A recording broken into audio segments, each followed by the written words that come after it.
All good. Hello, hello. Can you hear me? Yes. Look at all the lovely smiling faces. I'm the only thing that stood between you and a free bar, so no pressure on me whatsoever. So thank you for coming. At the end of the day, we thought we'd invite you all to come and sort of sit at the front and hopefully get a little bit of inspiration, a bit of motivation, possibly some perspiration. Who knows? I was asked actually just before I came on what I was going to talk about, and I still don't really know, because I'm a little bit of a strange one in this room today. First and foremost, it's a little bit odd being an Englishman in Brussels, but I guess, you know, I'm maybe going to turn the lights off when we leave. Thank you, a big thank you to Tony and Argos for inviting me to come all the way from the French Alps this morning. I start with an apology for the way I'm dressed.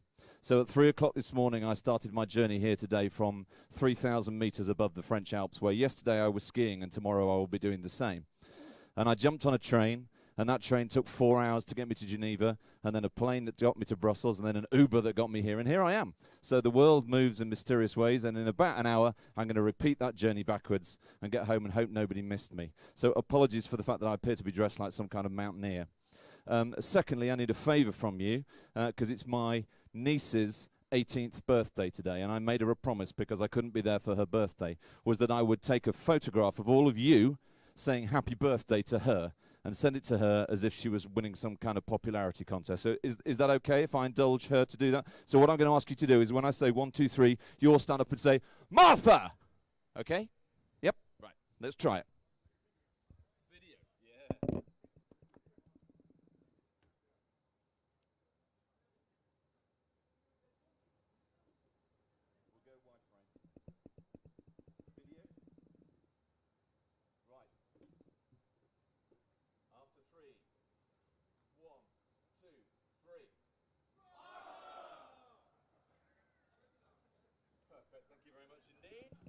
That gets me off the hook for at least another year. And then finally, I suppose we ought to talk about print. I'm a bit strange because I'm not actually from the print industry. I'm from one of those wonderful industries that still everybody regards as some kind of mystical experience, which is the wine business. And I grew up in the wine business. My family were in it for 30 years before me. And what it turns out was that I was actually in the storytelling industry, and I didn't realize it. Because in order to sell wine to people, you have to sell them a story first. Because ultimately, if you were just selling them wine, it's alcohol suspended in liquid. And that's nowhere near as sexy as the story about the slopes that the grapes were grown on, and the guy that brought the grapes down, and the name of the donkey, and the lady that pressed the grapes, and so on and so forth. So I actually spent 30 years of my working life training to do the very thing that I do now, which is public speaking, not actually knowing that that's what I was doing. But what I do now, as a consequence of all of those things and all of those experiences, is tell stories. So I was asked to come here today and tell a little bit of a story about the print industry, where it is, where it was, and potentially where it's going. And one or two of you that I've spoken to already today, I've highlighted the fact that really what I do for a living is go around the world and give my opinion to people. And the reason I do that is because I'm not allowed to do it at home. So I try and spread the gospel, according to Richard, around the world. And I spend a lot of time talking at events like this. And everyone is different. Everyone has a different feeling, everyone has a different objective, and everybody has a different feeling of what success looks like. And I only have one vision of what success looks like from a business perspective, from a life perspective. And it's how many people are stood round the hole in the ground when they're putting you in it. Because ultimately they're the people that you've made an impact on. And everything else in life is noise. And the money is just a way of keeping score. And we pursue our working lives voraciously, but ultimately, it's the people that matter. And the thing that's getting lost in the world that we now live in, and for those of you with children out there that are communicating with each other by their thumbs, we are losing the most basic thing that we were born with, which is the ability to talk to each other. The lost art of conversation. It's the one thing that print allows people and brands and retailers to do, which is to engage with each other. And that's where I come at the print industry from, is utilizing print to engage with people, to start a conversation. Most of what I've done in my working life has been to do with personalization. I was actually very fortunate to be at the start of the personalization curve because I created the Share a Coke campaign online in 2014 in the UK. an island. And that was quite a useful trick to be able to talk about. Everybody's bored to death with it now, of course, and it's actually become a curse. And ultimately, anybody in from Coca-Cola at all? Good, because I'm about to slag off the whole campaign. Ultimately, for me, it was a marketing fail, because they created a situation where people could be pissed off at the fact that they couldn't find a bottle with their name on it. And when we came along in 2014, we solved that problem by taking it online. Brilliant solution, except they didn't tell anybody. So everybody holds this campaign up in the spotlight of glory, but actually, I don't think it was anywhere near as good as it could have been, or should have been. What it's done is created a bit of a blocker for what people think digital print is for. They think it's just for putting your name on stuff. And although that's quite important, it's quite important to all of us. How many people as a child went to the seaside to find a key ring that had got their name on it?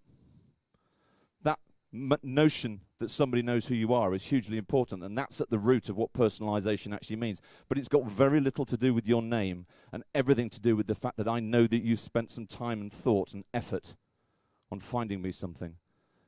Why do we watch people open the presents that we've bought them? Why do we want to see the look on their face? We know what it is. We bought it. And yet, as human beings, we like that emotive connection that that gift-giving moment brings. And if you could bottle that and sell it to brands on print, that's exactly what they're looking for as well. All they want to do now is start a conversation. I'm sadly old enough to remember the world pre-internet, which is a little bit worrying for me personally, but the thing that's changed in our working lives is the internet. And what that's done is changed the necessity of brands and retailers to think about who you are as individuals. Because previously they didn't really need to know, they didn't really care, they just needed to know where you shopped. And then they had their relationship with the retailer. But now they've recognized the value of you as individuals. And things like personalization and customization and localization allow you to feel connected to them in a way that previously you didn't even know was possible and they didn't even know was necessary. And that's been the biggest change point in the last 20 years. The internet does a lot of things, but ultimately we're still only using it for two things: playing games and watching porn. 98% of the internet isn't utilized. So imagine what it could be like if it worked properly. Imagine what the print industry could be like if it worked cohesively. The thing I always find quite difficult when I come to these events and talk to people at these events is the one biggest problem that you all have is the same thing: history. Because you're all fighting history the way that we always did it. And that's the biggest curse upon any business. Well, that's the way we've always done it, is the innovation block. So my job, as I see it as a speaker, is to try and get you to see things slightly differently. There is no perfect. I don't believe in perfect, I never have, but I do believe in better. So if you can go to these events and come away with one thing that makes your business better, then that's what success looks like. Is that fair to say? It's just an open mind thing. I read a lovely quote recently that your mind is like a parachute. It works best when it's open. And that's the thing to take away from any given day if you can learn one thing to help improve your business. So I started to think about how I can sort of draw this for you, because it's all very well me stood here chattering along, but everybody likes a visual. So I thought I would come up with a story, seeing as I'm allegedly a storyteller. And what we came up with was the Adventures on Print Island, because that's where you all live. Everybody is on Print Island. Everybody is talking to everybody on Print Island. The problem is nobody's talking to anybody that's not on Print Island. Fraser said earlier on today that the print industry is very good at talking to itself. It is fantastic. I love it. The difficulty is when you're not talking to anybody else. He talked about mind the gap. I've written quite a lot about this over the last year and a half and called it the believability gap, because on one side you have the print industry that has capability, and over here you have the brands and the retailers with believability. And in the middle there's a gap. And when you have a gap, people inject doubt. And the people over here that don't understand print have got nobody to talk to about it. And the people over here that sell print don't usually sell print. They get bought from. My advice to you is don't wait to be bought from, because that conversation will always start with the same question. how much will it be if we do this? And any conversation that starts with how much will it be is all about price from the very, very beginning. I would rather that conversation start with you saying, look what we can do. That's very different. In that gap, anybody in from an agency? Can't really see. I'm guessing not. In that gap sits the agencies that inform the brands. My advice to the print industry for a long time now has to behave like an agency, talk like an agency. Talk to the brands in the language that they understand, in the tone of voice that they appreciate, about what you can do. Because at the moment, the agencies sit in the middle not knowing that because you're not telling them. And when the brands ask the question, what's available, the agencies don't know the answer, so they tell them something that they do know, which isn't what you can do, it's what they know. And that's the difference. Does that make sense? So my view has always been, if you behave a little bit more like the people that they wish to have the conversation with, they'll have it with you. And then that gap closes. And then all of those possibilities that you are beautifully innovating become possible. So I started to look at Print Island as a bit of a sort of a home for the print industry. And look at some of the places on it and some of the references on it and see if we could use that to sort of highlight what we're trying to do. I'm going to, jump down here. So we'll start with Digital Cove at the bottom right here, which really is, as you can see, the biggest inlet on the island and probably the biggest opportunity. But right in the mouth of the harbour, the good ship Share a Coke has parked itself and partially sunk.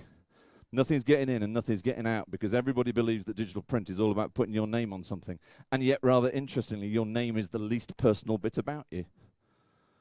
I spend my life introducing myself as Rich. Most people know me as Rich. So if you sent me something that said Richard on it, I'd know you don't even know me. You found my name, but you found nothing personal about me. And the Coca-Cola campaign, to a certain extent, did just that. And all those people that couldn't find a bottle were actually more annoyed than they were amused.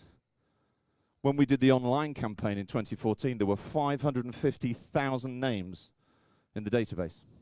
Do you know the only one name that Coca-Cola wouldn't let be in the database? Anybody? Pepsi. We have a winner. Cyril was in there, I'm afraid. Even Adolf was in there, God bless him.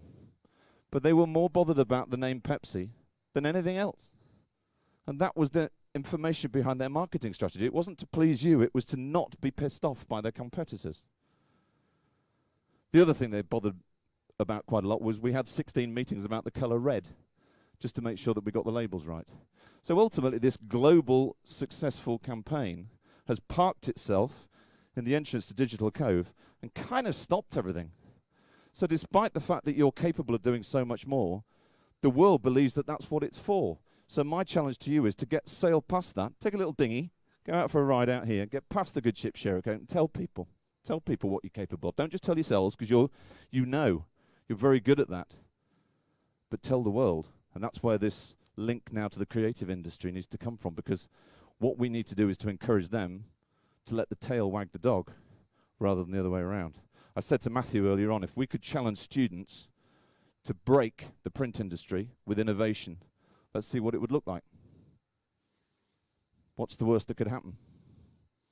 All right, we break some of the print industry, but so on here you'll see quite a few things. I don't know whether you can see them clearly. There's the myth that print is dead, which is quite interesting. You've got Canon. I've got you on there, Matthew, especially. Obviously, your guns are pointing away from Xerox, which I think is a useful thing, although I need to change Xerox Town now, of course, to Fuji Town, but we'll deal with that another day. There's a number of other things on here. Labels Lagoon up the top. That's very easy to access, actually, Labels Lagoon. People always say, why does digital print work well with labels? Because it's the easiest. It's where I did it. If I can do it, anybody can do it. Printing something, peeling something off and sticking something on, it's kind of like child's play. And that's still where it is.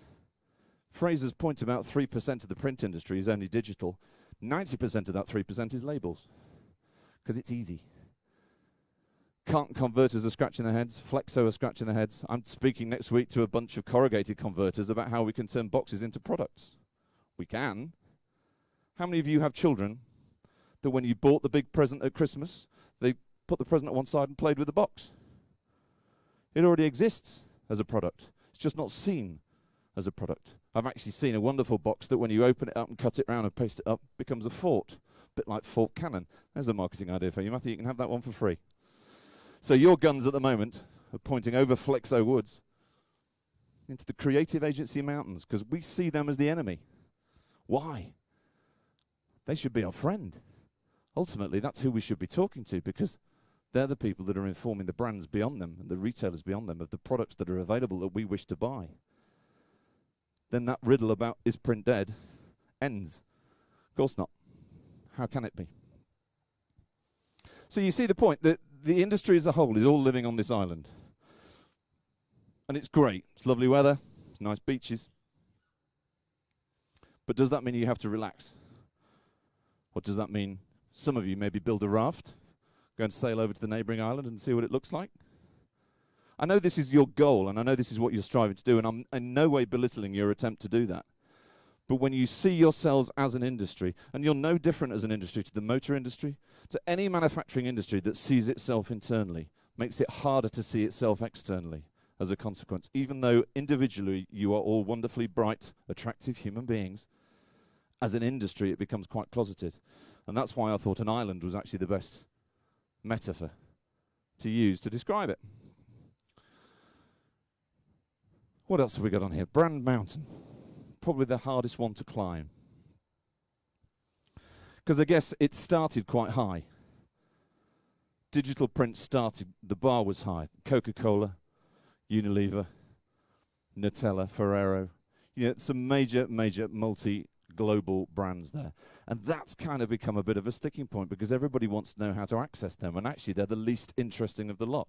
Mainly because they've got no budget. Mainly because they don't really know what it's for. So if you drop down a layer of brand into what makes up 80% of everybody else's GDP, they're the brands that wish to grow, not the brands that wish to not put Pepsi in their database. They're not protectionist. They're actually out there to grow. They're the ones I would recommend you talking to. So actually those brand mountains, never mind the tall peaks, what about the little hills? They're much easier to climb. You could actually stroll up those. Much easier. That would be my goal for you, would be to take what you're good at and tell it to people who want to know and understand what it is that you're trying to tell them. Behave like the creative agencies that live over here in the mountains. I don't quite know why I've put the cannon pointing at those, but I'll change that in the, it's all in the edit. We've got 3D print up here, of course, with the skull and crossbones. Because let's be honest, it's not really commercial yet. It's a bit like English wine. I come from the wine industry, as I said earlier on, and for years now, the English wine industry have been saying, yay, we can make great wine. I take issue with that. They can make wine. Great. They can't make enough of it, so the economies of scale don't exist. So a not great wine becomes 3 times the price of a great one. That isn't the best commercial model in the world. And 3D still can do lots of things, let's be honest. It's amazing, but it's not commercial. So let's not focus on it. We don't need to have the next thing before we've done the first thing. A good chef should never put all of his recipes in the first book, because what's he going to do for the next 10 years?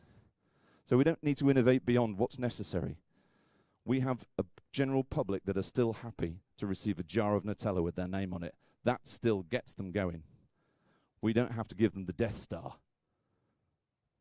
My advice to you again is just slow down on the pace of innovation and focus on selling what's good to the consumers. Let them build a story for you. You're almost writing the next book before anybody's read the first one. Which is a nice idea, and you know, everybody wants to grow and everybody wants to innovate. It's what our DNA is, it's why we're here. We are all, in our own way, entrepreneurial thinkers. I've never really liked that word though. I've found myself at odds with it. My dad was described as an entrepreneur, and I never quite liked the word, so I looked at it in the literal sense. And I'm guessing there's some French speakers in the room, so I'm hoping you'll agree with me. The word entre means between, and the word preneur means taker. So if you're an entrepreneur, you are a between taker. And as an Englishman, I have no idea what that means, I'm afraid. But what it describes is you people in the room, people that are prepared to jump off a cliff and try and build a plane on the way down. Because that's what we like doing. It's the innovation that drives us. But just for a second, just before the plane crashes, just before, just stop to think about whether that innovation is actually commercially viable, whether you're making English wine. You don't need to yet. There's no need to yet. So what else have we got on here? I think we've probably covered all the bases. HP Town is growing. Xerox Town, I'm starting to sell sake from what I can gather. Heidelberger over there. You know, there's some big names on the island. Corrugated railway going up the middle there. Is it a railway to nowhere? Who knows? I don't know. I mean, genuinely, I spend my life just challenging the opinion, not actually making one, because I have no knowledge, technical or otherwise, of how print machines even work. I just like to know that they do. But what I do know is how it's commercially received. And what I do know that the people that live up here in Brand Mountains are desperate for the innovation that you are all doing. Because we as consumers buy that sort of stuff. We like that sort of stuff. It's been well and truly documented that we will pay up to 3 times more for customized product. And actually, we're prepared to wait for it. The notion that Fraser put forward earlier on that it's not all about the internet is absolutely true. What it's all about is the experience. And that emotive moment when you get that gift and you watch somebody unwrap it. I was fortunate enough to be at the start of personalisation with champagne. And coming from the wine industry, I found myself a little bit like the print industry with a product that had become commoditized. How do you add value back into something that was commoditized? What I didn't realize I was doing for 20 years of my life was giving away my margin, because the wine business turned out to be a knowledge-based business, not a product-based business. The value was all in the knowledge. And once people have learnt, let's have a test. Stand up for me. Let's get some energy in the room. Everybody stand up. Quick test for you. I'm going to stand up here so I can see you. Stay standing if you drink wine. Stay standing if you drink wine.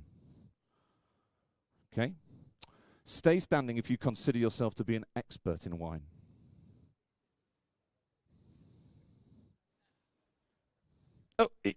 Nearly. 1. So I'll rephrase the question. I won't make you stand up again, because judging by the way that you did it last time, you've already been on the wine. So I'm going to move on from that. Do you know what you like? Yes? You know what you like? You can only ever be an expert of your own palate. Everything else is opinion. So I know what I like. And in fact, my friends still get me to choose the wine. In restaurants, it's hilarious. I get to choose my favorite wine every time, and then they all split the bill. It's perfect. But that opinion is just yours. And when I started to give that knowledge away, what I didn't realize was I was eroding the margin in my own business. So I had to come to a situation where I had to add value back into it. And what we chose to do was personalize labels. And I went to see my favorite champagne grower, a lovely little Frenchman, about that big, called Renard de Bagné. And I wanted to buy his champagne with no front labels on so that I could customize the front, because I don't know whether you know or not, but legally, the only thing that you need on a bottle of wine is on the back label. Everything else on the front is design. That's where I find myself in the print industry. So I went to see Renard and I said, Renard, I need to take the front label off your bottles of champagne so that I can produce a personalized label. And he looked at me like a man that had just been shot and said, but these are my children. You take my label, you take my life. I said, I need to buy 100,000 bottles. He says, no problem, we take the label off. I am a commercial guy, I'm an entrepreneur. And that was where it started for us 10 years ago. 10 years ago, with personalized bottles of champagne that became the bedrock of the product that led me to the door of Coca-Cola, that allowed me to do the Share a Coke campaign, that ultimately put me here today. So you could argue there's a linear effect between destroying the margin in one business and creating it in another. And I'm sure you'd all agree with me that basic print is a commodity, yes? It's bought on price and price alone. Digital print, why would you commoditize it? Why would you repeat the problem of the past? Why would you start a conversation that says, how much is this? The opportunity is to take that and make that the champagne of the future. Does that make sense? Just conscious of the time, because I know some of you looking at me thinking, the bar's open, Rich, get on with it. So I'm going to leave you with just, well, probably that thought, actually, to just focus not on how you can innovate more, but how you can sell what you've already innovated and leave more for next year or the year after. Because I'm assuming you're not all in this for just 1 week. you know, there's lifetimes of innovation to be had, but you don't have to do them all in the same year, and you certainly don't have to do them all and not stop and sell them along the way. That would be pointless. And you may wonder, you may not, where the idea of Print Island came from. And I guess it's probably a lifetime in the wine industry that made me think that stuff just comes out my head. Thanks for having me. See you all at the bar.